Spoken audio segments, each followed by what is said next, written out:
Ladies and gentlemen, boys and girls, welcome back to the channel. Today we have Short and Sweet by Sabrina Carpenter. Off the rip, this album is short and sweet, only 36 minutes, 12 songs, 2 of them already released. But Sabrina Carpenter, owner of the mega hit Espresso, this is her 6th studio album. She's been in the game since 2015. 25 years old, so she dropped an album when she was 15 years old, so kudos to her. I've obviously heard the name all throughout this year, with Espresso being her big song, and obviously dating that Barry Cohen guy. I've seen her a lot through social media and things like that.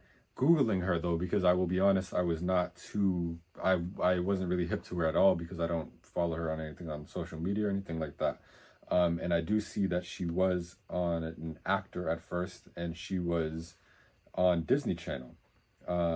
So she is obviously following that track of young TV star to movie star, young TV star to music artist, Miley Cyrus, Selena Gomez, Demi Lovato, to say just a few.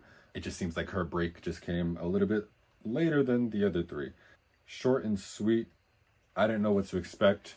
I obviously knew that Espresso was blowing up all throughout the nation because I would see it and things like that, but I had never heard it. I didn't have TikTok when the song was blowing up, so I wouldn't have heard it through there, and I don't listen to the radio in my car, so I really didn't know what Espresso sounded like, if I'm being 1000% honest.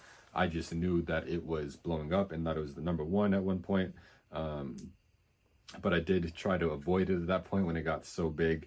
This was my first time hearing the song.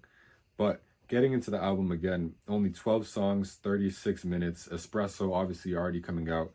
And if I'm not mistaken, Please, Please, Please was the second single off the album before it came out in full.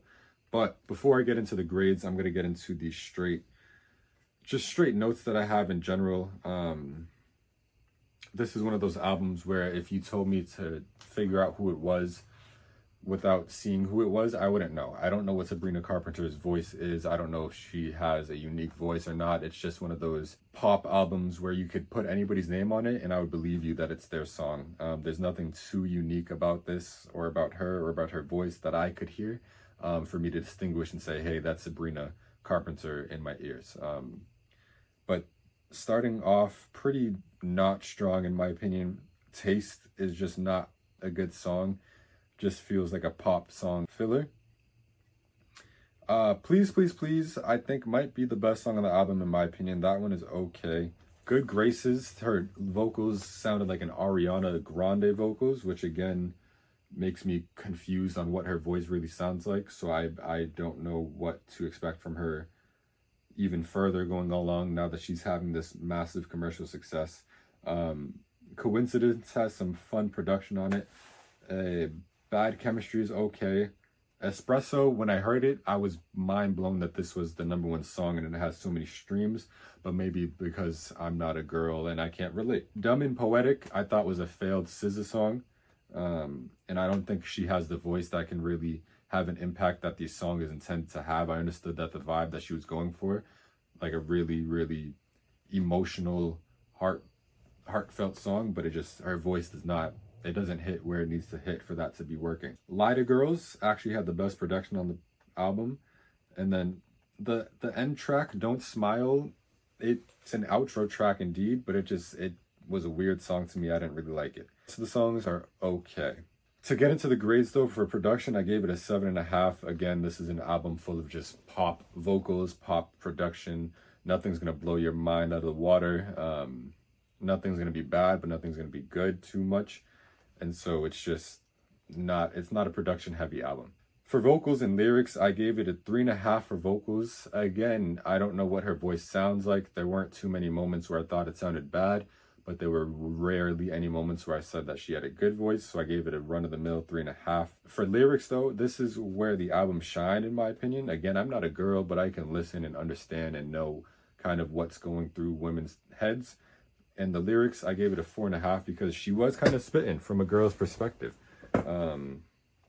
There were a couple of songs like Good Graces where I understand. Obviously, I don't relate, but I understand what she's talking about. And I thought it was actually a really decently well written album. For cohesion, I gave it an 8. Again, 12 songs, nothing too crazy. Just the life of a girl growing up in the world with boys and things like that. So I gave it an 8. For originality, I gave it an 8. Again, just that one song did sound heavily like an Ariana Grande song, and the Dumb and Poetic did sound like that SZA song that I personally enjoy a lot, so that instantly popped up into my head. And then for Care, I gave it an 8 as well. I don't think they capitalized on the success that she had with Espresso well enough. Espresso came out in April, and obviously blowing up May, June, July, August, September. I think you could have pushed that album up just a little bit further. I know she was battling with Days Before Rodeo against Travis Scott for this week's #1 album, and judging from what I've seen, I believe she did lose, which was expected. But I do think she could have won #1 album if she dropped a different time because of how much success she had with Espresso. And again, I just think she waited way too long to drop this album. But with a 7.5, 3.5, 4.5, 8, 8, and 8, that does put her at a 79. Fair. It's not a bad album. If you're a girl, you might really like this album. If you're a teenage girl, especially, you probably really like this album. Obviously, I'm neither of those things, so it wasn't hitting too crazy for me. But there wasn't too many moments where I said this is a bad song or this is a bad album. So 79, C+, it gets the job done. Sabrina Carpenter, short and sweet.